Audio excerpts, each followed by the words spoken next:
All right. The chart results we had up there from yesterday, and we've got our quiz on Thursday. We should get through pretty much all the new stuff that we have to add that will be on a quiz today. So tomorrow should mostly be just, answering questions, work times, and review, lots of review questions, that kind of thing. So we hopefully clear things up a little bit more today, and then of course we add a little bit more to it, so that'll, muddy it back up again, I believe, a little bit, but not too bad, hopefully. I want to go through, on 21 through 36. Now, not very. I was a little surprised. I thought I might have more people. I might see more people this morning before school, just a couple. So I don't know. I don't know what to read into that. If we feel really good about things and there aren't very many questions, or we just have trouble getting up in the morning. I don't know which one of those it is. I have a feeling which one it might be. But so maybe we'll run. This is really important stuff, not just for Thursday's quiz. If that's all it was important for, then I probably wouldn't, go spend so much time going over it because, get up in the morning, come in if you really have questions. But it is so conceptually important for everything we do going forward. This stuff about the chart we will see over and over. Everything we do, chapter 2 and chapter 3 and into chapter 4, when it comes to derivatives, has some connection back to these principles in the chart. It really does. So, not very often do we kind of go through every single homework question. We just don't have time for that. But today it might be okay for me to just read through very quickly some of those questions, or some of those answers. And plus, most of the time, the homework questions don't lend themselves to just short, quick answers either. A lot of stuff we do. So let's take a look at that. Before I do that, though, I do want to go through one thing here with you that kind of summarizes the first derivative test. And this is something I think I would really like for you to really start seeing when you look at an F prime graph. There's going to be many times that we will start with F prime information. Now, later chapter 2, it'll be equations. Right now, it's mostly graphs. Right? This book starts teaching about derivatives from a graphical viewpoint. That's very unusual. Most calculus textbooks do not do that. They start with equations. I like the way this book does it. Visual. I think the visual part of this, is really good for understanding the concepts as you go through the year. So on Thursday's quiz, it's probably going to be no calculator. I might add a problem or two where you can use the calculator. So there might be two parts. And we'll talk more about the calculator part of it maybe tomorrow. But all this stuff you did on this page, you wouldn't have needed the calculator for the most part. Maybe 46, 51, a little bit, but I'll show you why you wouldn't even really need it for those. So many times we start with F prime information, maybe an equation, but for this, what we're doing right now, probably a graph. If you see an F prime graph, and of course, we've talked about one of the things we really care about is where F prime is 0. That's the first thing in our chart, as a matter of fact. When F prime is 0, it's a stationary point. Well, an F prime graph can be 0 one of three ways. If F prime is 0 and it does this, what do you got on F? You got a local max. That's the first derivative test. If F prime changes from positive to negative, F changes from increasing to decreasing. You have a local max. That's the first derivative test. That means the F prime graph is above the x-axis, crosses, and goes below the x-axis. That's a local max. So I would hope that you will, and I think you will, hopefully by Thursday, get to the point that when you see an F prime graph, first of all, you look at the roots as points of great importance, and then you also look at those roots and how it crosses or doesn't cross the x-axis. If it goes from positive to negative, you got a local max. If it goes from negative to positive, F's going to be a local min. And if it bounces, that's a flat spot. Now, these are all stationary points, right?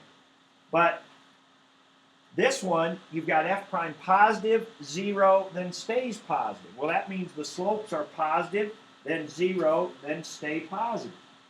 So it goes up, flattens, goes up. This one, you'd have negative, 0, negative. So negative slope, 0 slope, negative slope. So down, flattens, and goes down. So local max looks like that on f prime. Local min of f looks like that on f prime. Flat spots look like that. Okay? All right. So that's just a result, I think, of what we saw there that I think you want to pay particular attention to. All right. Let's go on to 21 through 36 very quickly. This is the f graph, and they were asking some questions about f prime, I believe. So 21, where is f prime negative? Negative 5 to negative 2, and 2 to 5.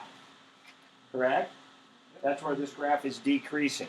Part B, where is f prime decreasing? F prime's decreasing when f is concave down. So you should have from 0 to 5.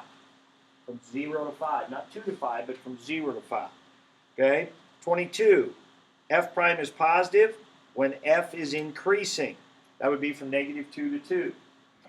Part B, from negative 5 to 0. Negative 5 to 0, because that's where it's concave up. F is concave up.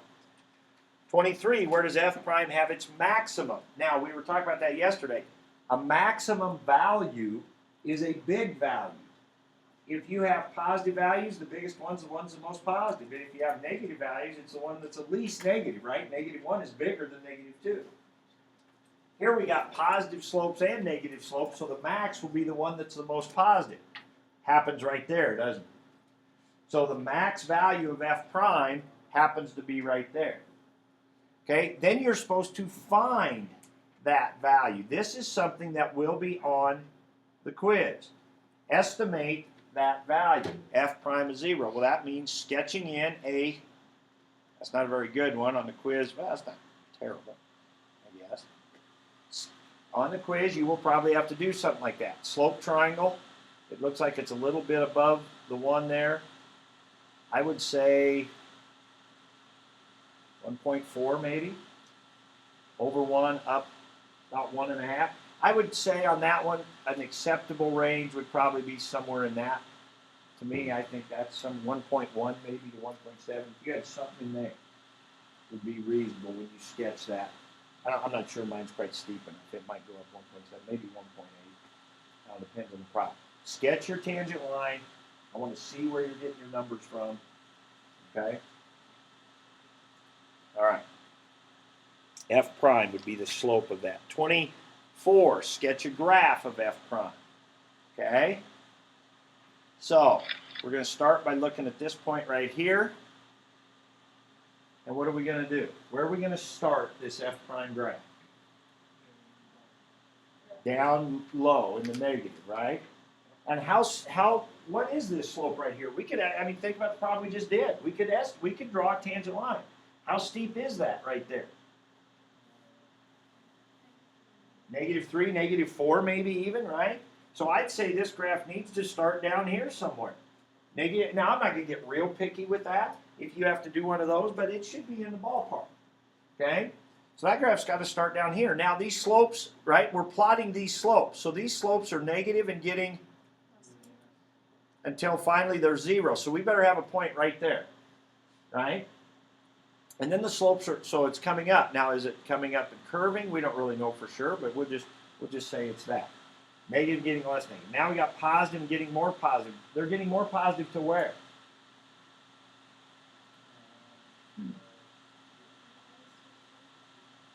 Right in there? Somewhere in there, there's an inflection point. I don't know if it's right at the y-axis, but it's right. It's close to there. So these values are getting positive and more positive until up here somewhere, until right about there. Okay? Then what? Well, they don't start going down, but they're getting less positive, right? So eventually, right here, we better be back to a 0 slope. So, yeah, I see what you're saying. Yeah, it does start, this graph starts going down. Yeah, the f prime graph starts going down, right. but the slopes are positive, getting less positive. Yes. Okay, and then the slopes become negative and get more negative, which is so it looks like it's just a basic parabola. Could be kind of a parabola. All right, so there it is. There's the up front. All right, moving on. Next picture. This is the G prime graph, I believe, right? All right, so this is probably the more common type of problem we get, where we start with G prime and they're going to ask us about G. So G is increasing when this one is positive. So hang on here a second. So let's read through these real quick. Stop me, though, if you've got questions. Doesn't do us any good to go through these if we don't talk about them if we need to. All right, so 5.5, no, 0 to 5.5 and 9 to 10. Correct? 26 would be 5.5 to 9. Right? 27, stationary point at 1, 5.5, and 9. Okay, it'd be where this crosses the x-axis. So again, just like I was telling you earlier, you really ought to be, when you see a G prime graph, you ought to be really interested in those points right here. And like I was just showing you a minute ago, that goes positive to positive. This one goes positive to negative. This goes negative to positive. So my thinking is, the first thought you should have is when I tell you this is a G prime graph, you ought to say flat spot, local max, local min, right? Positive to negative means G is up to down. That's a local max. Flat spot, local max, local min. Okay, where are we at? Number 28. Local max, like we just said, 5.5. 29, local min is at 9. Number 30, concave up, or no, it asked you, what did it ask you? What did 30 ask? Is it concave up at 3? Yes, look at the chart. Concave up means G prime should be increasing. At 3, G prime is increasing. G prime's going up. Oh, by the way, somebody brought this up in the other class. I'd forgotten to tell you this. When we talk about increasing, decreasing, we're always talking about from left to right. Right? It's kind of like the parking lot hill. Is that uphill or downhill?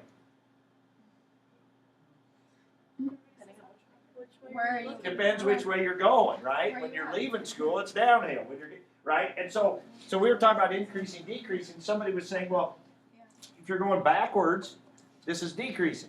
Well, we never go backwards. When we're talking about increasing, decreasing, we're always talking about from left to right. So this is decreasing, increasing, decreasing. Okay, and I usually make a big deal about that, but I guess I didn't this year, so I wanted to make sure we were all okay with that. Yes? So it decreases before the inflection point. Okay. Changes in concavity. Now you said it. Okay, start over with that. Say that again. So like at 5, it's decreasing. What's it? G prime? Yeah, G prime. At 5, G prime is decreasing. I agree. But you wouldn't say that it changes concavity. That's correct. Those are 2 separate concepts. That's correct. This graph is decreasing from here to here. Now the slopes, though, that's a different story. I mean, that's a different statement. Is this graph decreasing from here to here? Yes. Are the slopes decreasing? Now that's different. Because negative, and I don't know if that's what you're saying. Yeah. See, and we do have to be careful. That's why we have to be careful to say it's decreasing.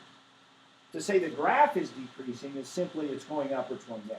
So to say G prime is increasing is just that. But if we're talking about the slopes of this graph, of course that's G double prime, right? Now maybe you weren't talking about that. Maybe you were thinking of G prime as slopes. Well, then that's these Y values. These Y values are the slopes of the G graph. See, I got your head spinning, right? Mine is too, kind of right now. I mean, that's what happens. I mean, and that's why we have to be so careful to say it's increasing. I mean, what are we talking about? We're talking about G double prime, we're talking about G prime, we're talking about G, right? So, I'm not sure I answered your question. Okay. Well, as it comes up again, let's bring it up again and let's talk about it. Okay. So 31, is G concave up at 6? Is G concave up at 6? Well, look at the chart over there. G concave up.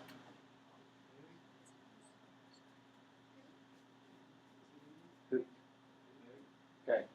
G Is G concave up at 6? Well, G concave up means G prime is increasing. So we look at 6, and is 6 increasing? You know, this graph increasing, G prime? No, it's decreasing. So we say no. Okay? 32. Now this is really a key one. G prime has a local max at 3.8, that's this one, and a local min at 7.4. What does that say about G?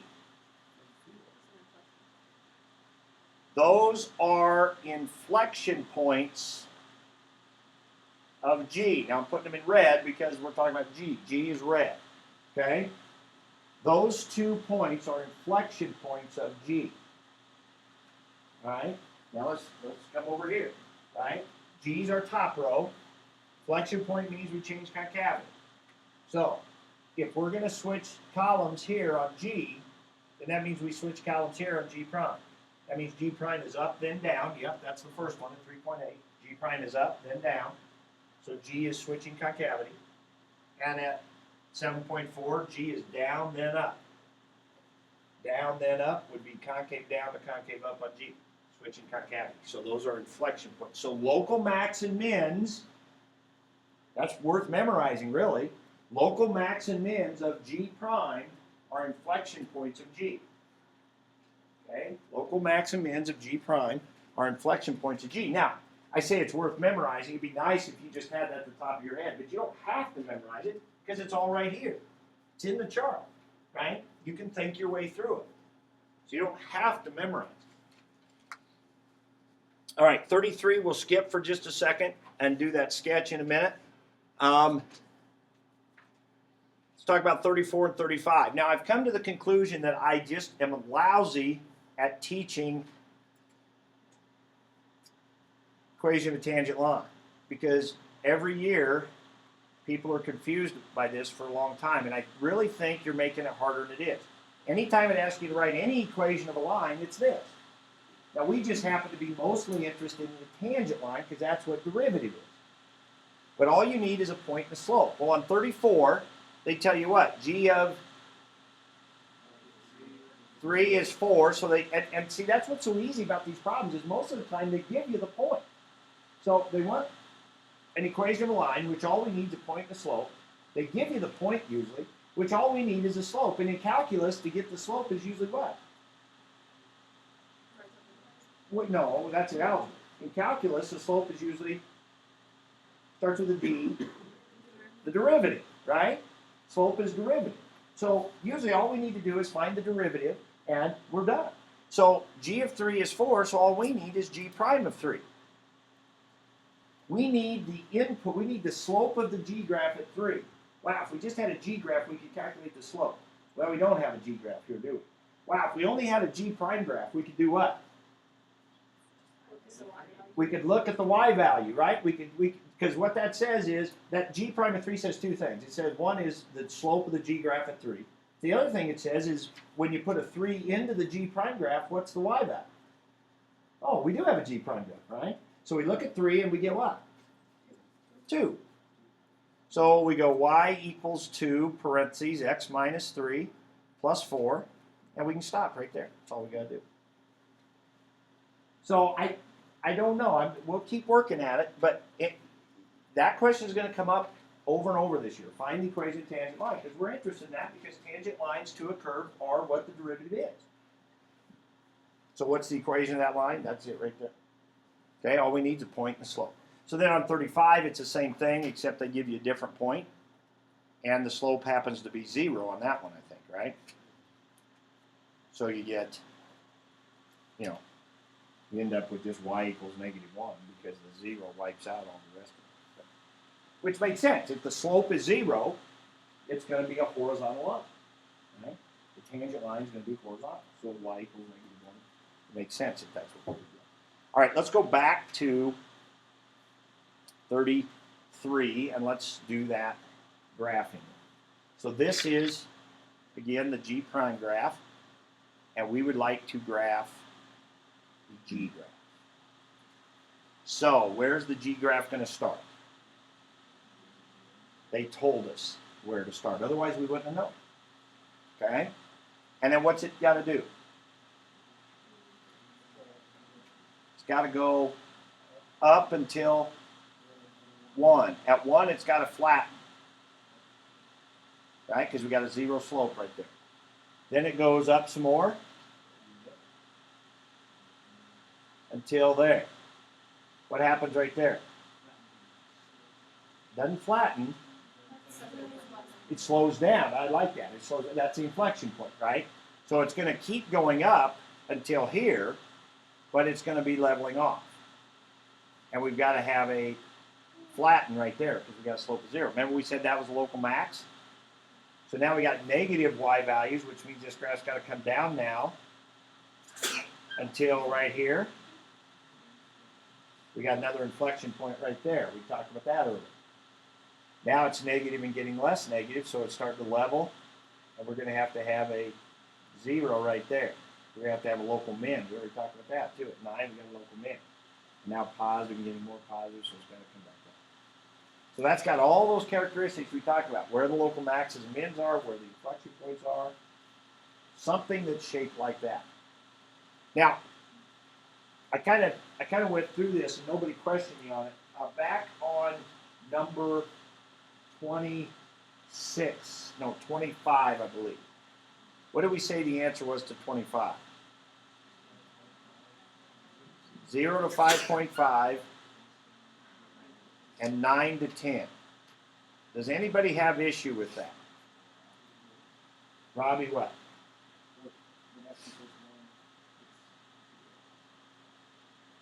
The question was, where is G increasing, I believe, right? Wasn't that the question? And so G is increasing. Normally we think G is increasing when G prime, if we look at the chart, is positive. From 0 to 5.5, G prime is positive, but not at 1, right? Now we didn't include the 5.5 here, so why would we include the 1, right? That's the question. So you're thinking maybe you should have went 0 to 1, and then 1 to 5.5, okay? This is kind of a technicality. I'm probably not going to count this wrong if you did that, but it would be nice to get in the habit of writing it the way I said and the way I wrote it there. Here's why. For those of you that are in computer math, and actually if you've been in geometry, you may remember this, if-then statements. If you have an if-then statement that's true, if you reverse it, it's called the converse, it's not necessarily true, right? So we've got there's a lot of informality here in this chart. Okay, it's nice, it helps us remember things, but there are some technicalities that aren't quite in here. Here's an if-then statement that's true. If f prime is positive, then f is increasing. That is always true. Converse isn't necessarily true. In other words, if f is increasing does not necessarily mean f prime is positive. F prime could be 0. Here's an example. Take the x cubed graph. Okay? Here's the x cubed graph. It does flatten for just 1 point. Okay? Is its slope always positive? No. It's 0 at that 1 point. But is this graph always increasing? It is, because here's what it means to increase. For a graph to increase means as you move from left to right, even just a little bit, your y values always are a little bigger than the ones that came before, right? And even at that flat spot, the y value there is a little bigger than the y value before it. And it's smaller than the y value that comes after. You see what I mean? And so those y values are always going up on x cubed, even though there's a place where the slope is 0. So this graph, even though it flattens, we say this graph is still increasing all the way to there. So from 0 to 5.5. So really what you should say is this. If f prime is positive, f is increasing. That's true. If f is increasing, then f prime is greater than or equal to 0. That would make that be true. Okay? So, back to the question. It said, where is G increasing? The right answer is 0 to 5.5. If the question would have been, where is G prime positive, then the right answer would have been 0 to 1 and 1 to 5.5. But those are two different questions on a technicality. Most of the time, in our mind, that'll be the same. G increasing and G prime being positive are kind of the same thing. A little bit of a technicality. Okay, I don't foresee that being anything that's going to cost you points on the quiz. Okay, but it's good that we understand it. All right.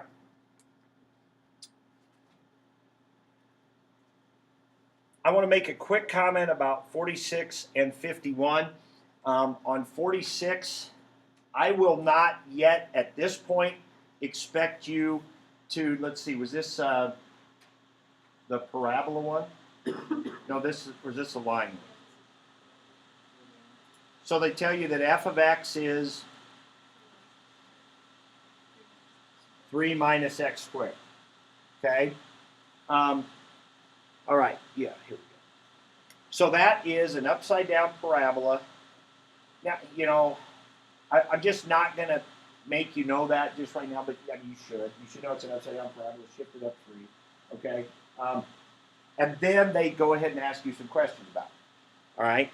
They say, you know, how many roots does f prime have and stuff? Well, there'd be 1 right there, right? Roots of f prime is when f prime is 0. Well, f prime would be 0 right there. Okay? Because they've given you the f graph, and then they ask you about f prime. Where is f prime positive? What'd you say?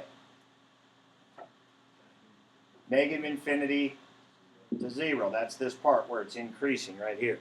Okay? Is f prime increasing at 2? Well, that'd be over here. Well, f prime increasing is when f is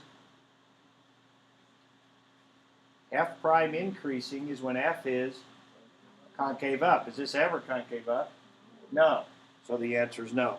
And then sketch it f prime. Well, we've done enough of that, but that's basically this. Basically a line. It goes like that. Right? You know f prime better be 0 right there. Better cross right there. Now, as a curve, turns out it's actually a line. It's not a curve when it comes through there. It's just a line. Diagonal line coming right through there. All right? 51.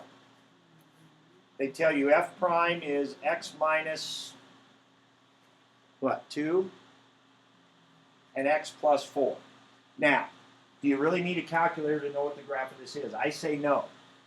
This would be a classic no calculator problem on the AP test. Now, we're not going to get into that. I'm going to probably give you most of the graphs or all the graphs that you need, unless it's on the calculator part on Thursday.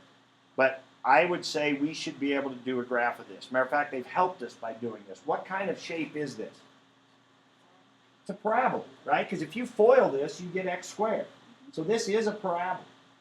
But now graphing it, the best way is to set that equal to 0. Where's this parabola going to cross the x-axis? At 2 and negative 4. They've actually done you a favor by putting it in this factored form. Is this parabola facing up or down? It should be opening up, right? Because it'd be positive x squared. And so all we need is a vertex, which has to be halfway in between there. So that's at negative 1.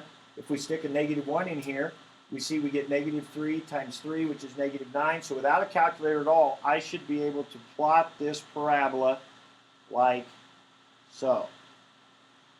That's my f prime graph. But we won't make a big deal about that right now. I'll probably just use that. Or if it's a calculator problem, you could graph it on your calculator if you want. All right, but once you have that, now we should be able to, you know, what I talked about. Positive, negative, negative, positive, right? So we should have what's this point going to be on F? That's going to be a local max, isn't it? Positive to negative.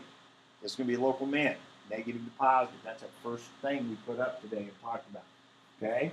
All right, so we're going to have a few questions. They're going to talk about increasing stationary points, local mins, concave down. That would all be chart stuff from there. You can look that one up here when we have some more time if you want. But, okay, just I want to make that comment about 51. Okay? They gave it to you as an equation. In chapter 2, we'll be working with equations a lot more. And so you'll have to kind of get a graph and be able to do some things from there. All right, let's, I want to get through a few things here again and give you some work time so you can, I think that's going to be real valuable here. So what I'd like to do is add to our chart. We want to bring in f double prime today. All right? So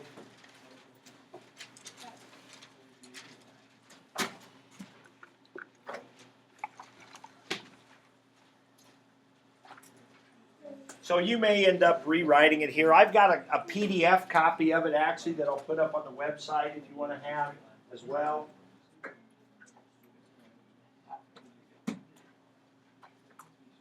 Okay, so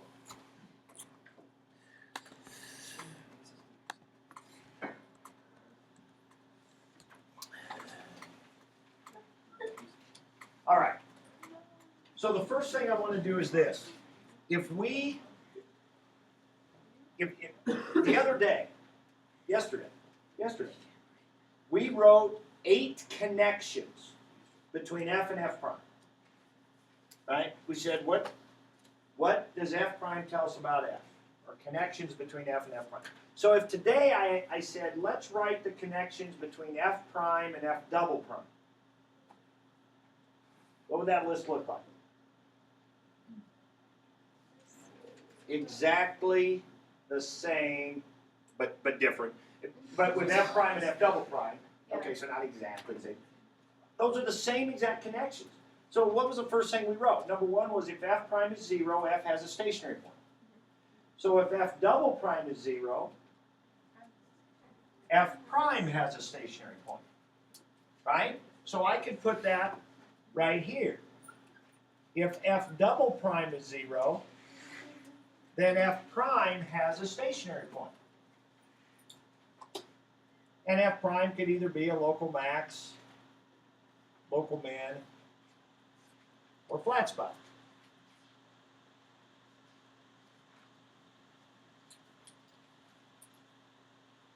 Right? What was the second thing we wrote? We said if f prime is positive, then f is increasing. So that could say if f double prime is positive, f prime is increasing. Now I already have a spot for f prime increasing right here, right? So if f double prime is positive, f prime is increasing. And if f double prime is negative, f prime is decreasing, right? So all of those would be the same. And if f double prime changed from positive to negative, f prime would change from increasing to decreasing, so f prime would have a local max, and on and on and on, right?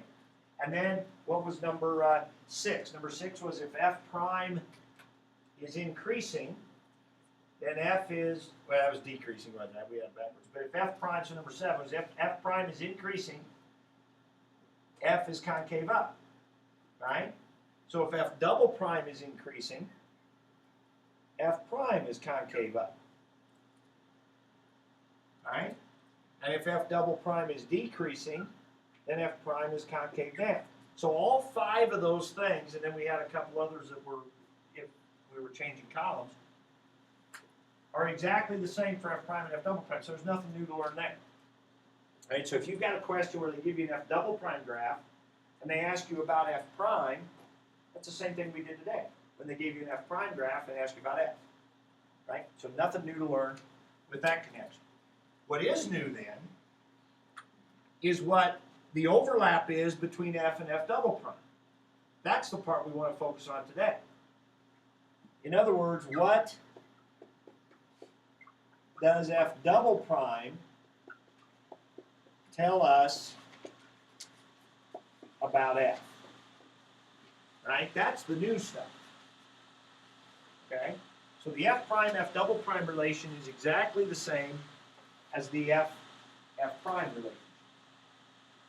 All right, so what I really want to look at are these things in blue. How this connects, and then potentially that one as well. I think what we will find here is that f double prime increasing or decreasing really doesn't tell us anything about f.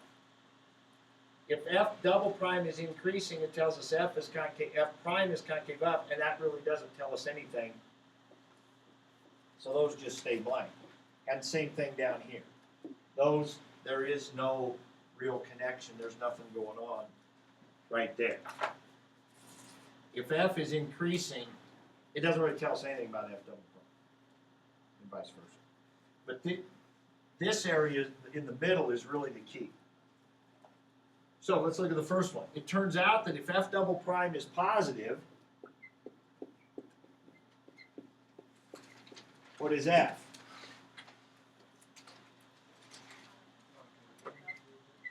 concave up.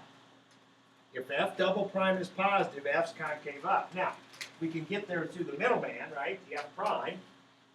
We can reason it, we can say, well, if F double prime is positive, that's the slopes of F prime, so if they're positive, that means F prime's got to be going up.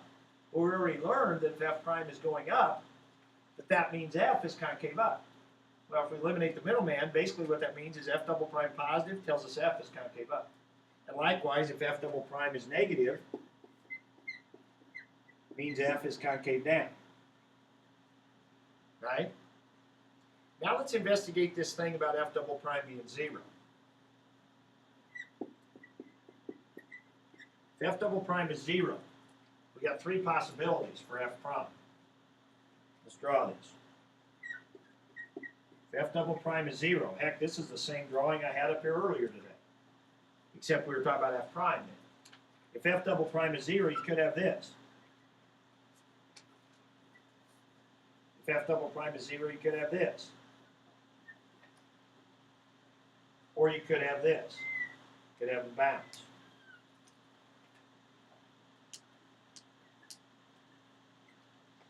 Right? You could have both of those. So what does that tell me about F prime? What's this one tell me about F prime right here?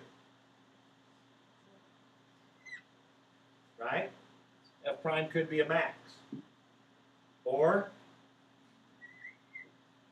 min. Or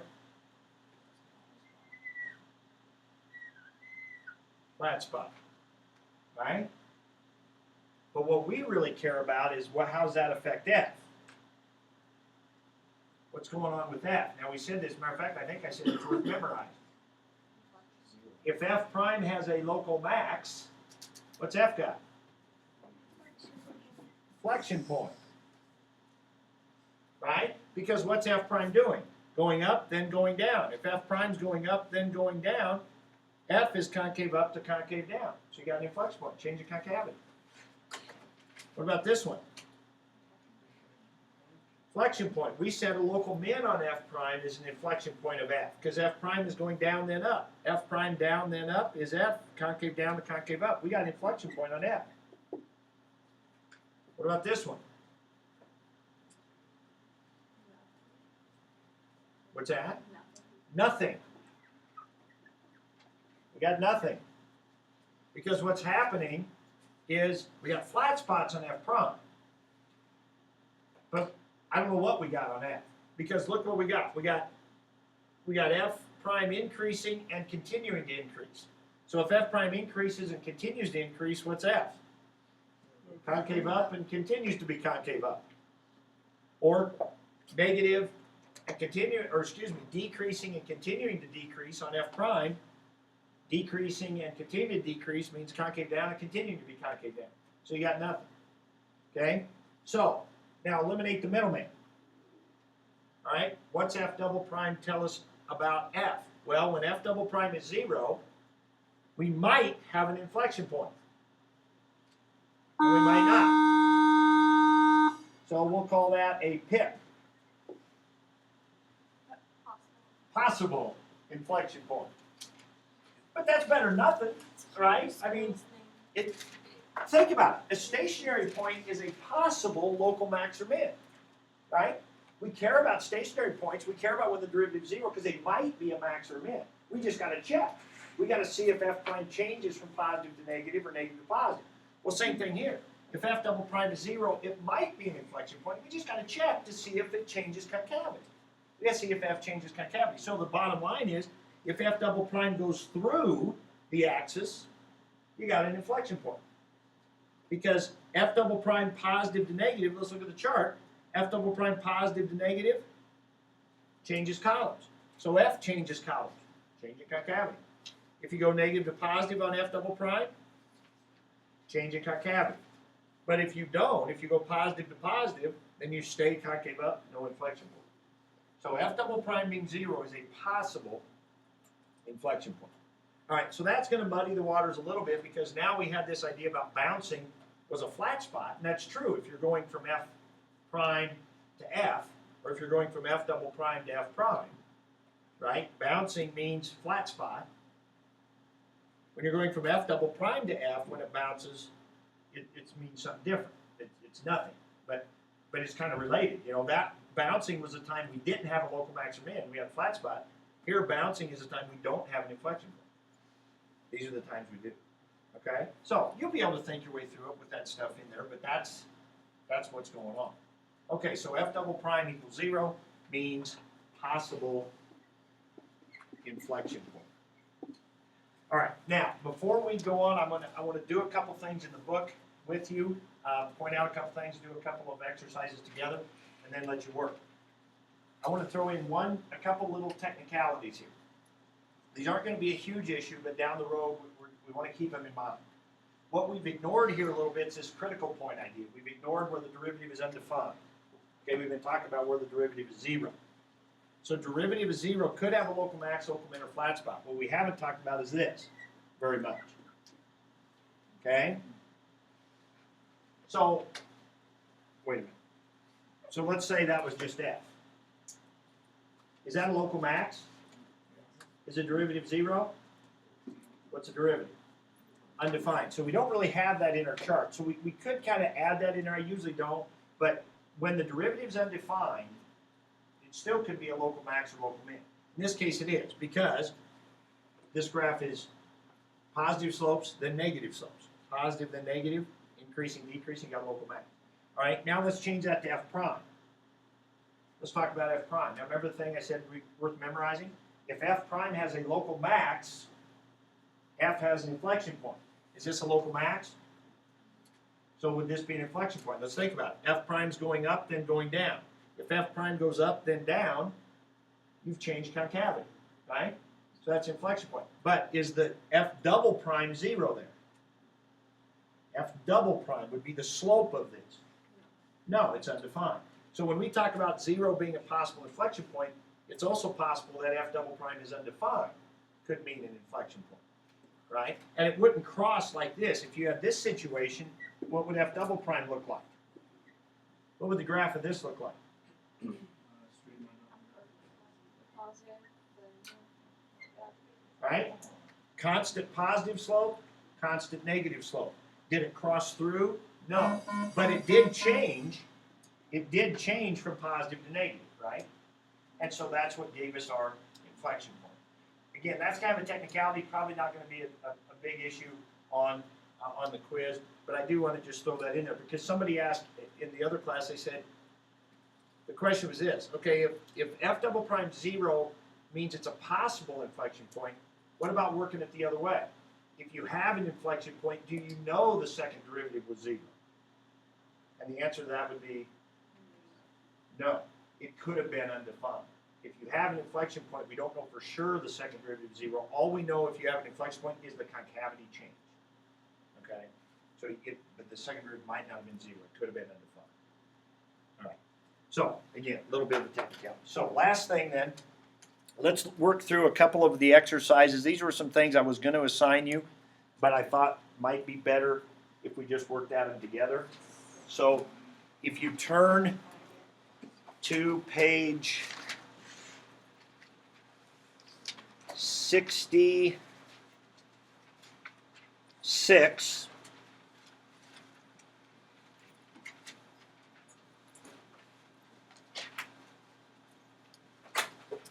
Okay. On 66, there's a box for the second derivative test. Now, we're going to do an exercise here in a second that highlights this. The second derivative test is just another way to tell if you have a local max or min. The first derivative test tells if you have local max or min, so is the second derivative test. The first derivative test says use f prime to tell if you have a local max. Well, if it changes from positive to negative, if f prime changes from positive to negative, you know you have a local max. So that's this thing we're talking about here.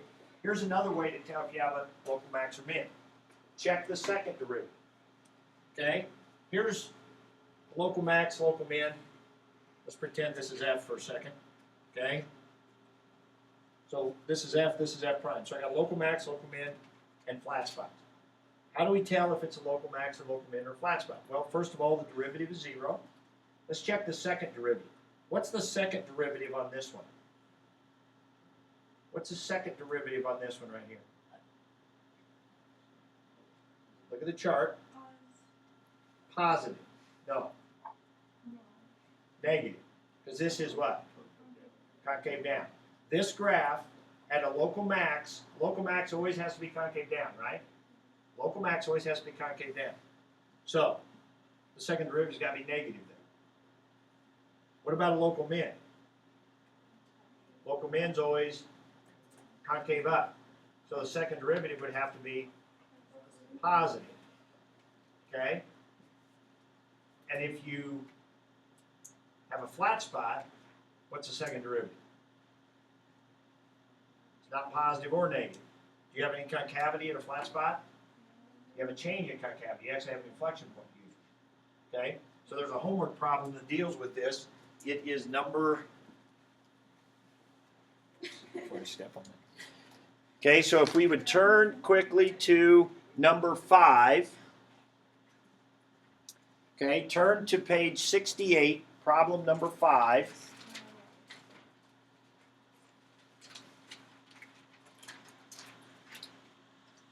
This would be an example of what we're talking about here.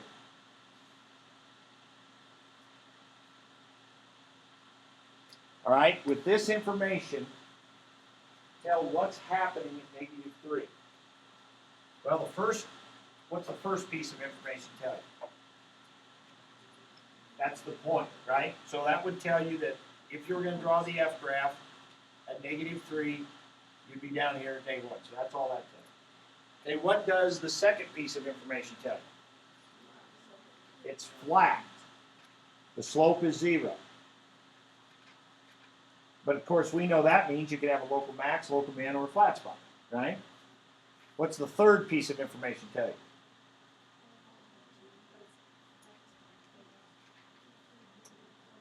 You know that F is concave up. Since F double prime is 2, F double prime is positive, you know F is concave up. So if you're going to have a local min, local max, or flat spot, which one of those would be concave up? Local min. So you know at -3 you have a local min. That's the second derivative test. You have a stationary point, so you know you have to have one of those. Check what the concavity is. Because really, let's look at what we learned today. What does F double prime tell us about F? Really, if you were going to summarize it, it's about concavity. That's really what F double prime tells you is concavity. Concave up, concave down, and possible inflection point. That's it. That's really all F double prime tells you about F. Okay? All right. So that's this idea of second derivative test. If you would turn back to page 67, I wanted to look at example 3 real quick.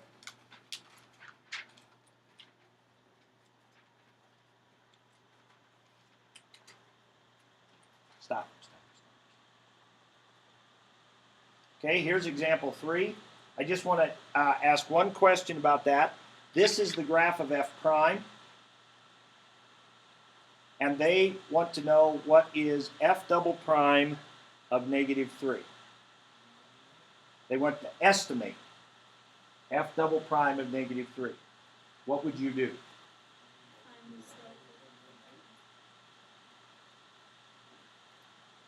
You would sketch a tangent line. That's not a very good one. And you do a rise over run.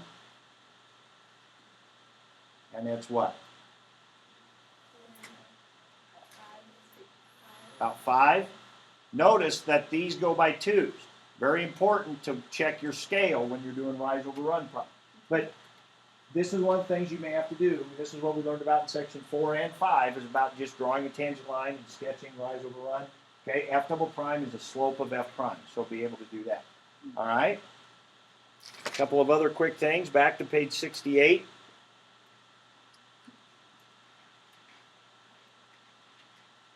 Number 4. Number 4, suppose that J prime has a local max at 2.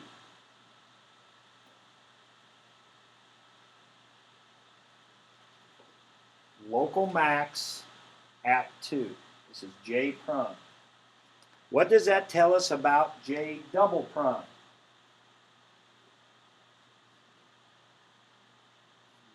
What would you know about J double prime?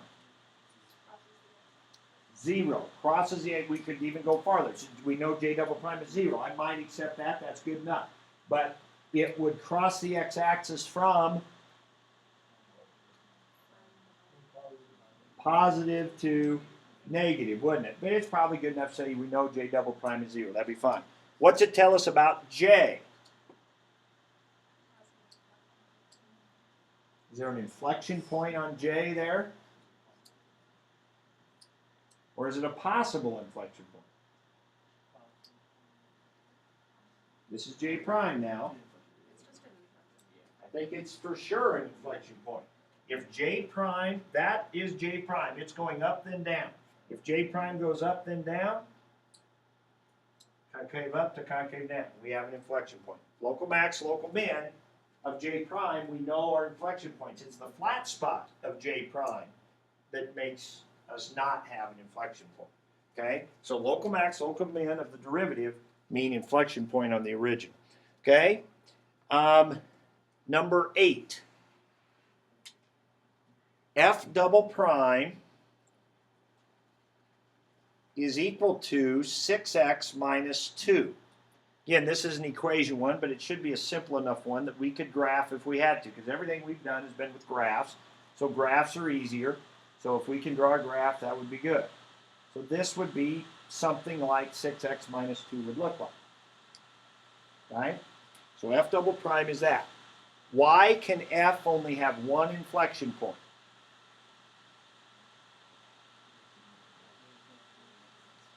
Only crosses the axis once. It only changes from positive to negative or vice versa once. To be an inflection point, we have to change concavity, which means the second derivative has to change from positive to negative. It only does it one time. Since it's a line, it will never cross again. So there is an inflection point because F double prime crosses from negative to positive. So again, same thing we drew down there on the bottom of the board. Just a different way of asking that question. Okay. No.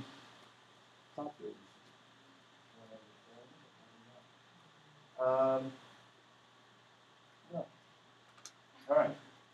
That's it. So, oh, good. All kinds of time. So, the only thing we haven't talked about that will be something you'll want to be able to do, although we've learned everything we need to be able to do it. If you turn to page 70, problem 26, this is going to be one of your homework problems.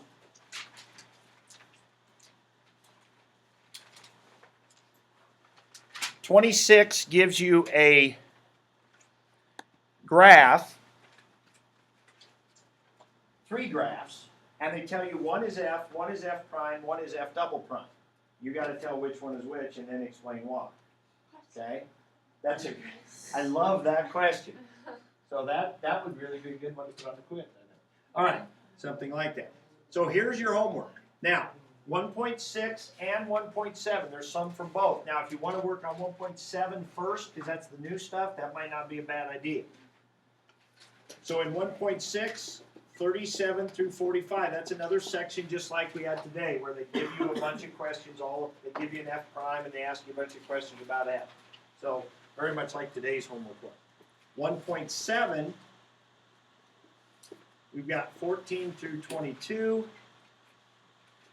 25, 26, 32, 33, 43, and 44. Okay? So it might not be a bad idea to, now make sure you're in the right section. Poor Jay Cooley today, he got working along, got 4 or 5 of them done, and realized that he was doing them out of the wrong section. So,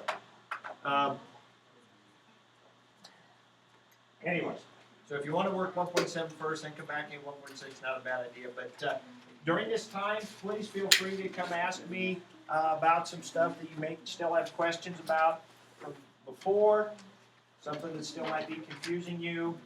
I'll be here bright and early in the morning. I probably will too.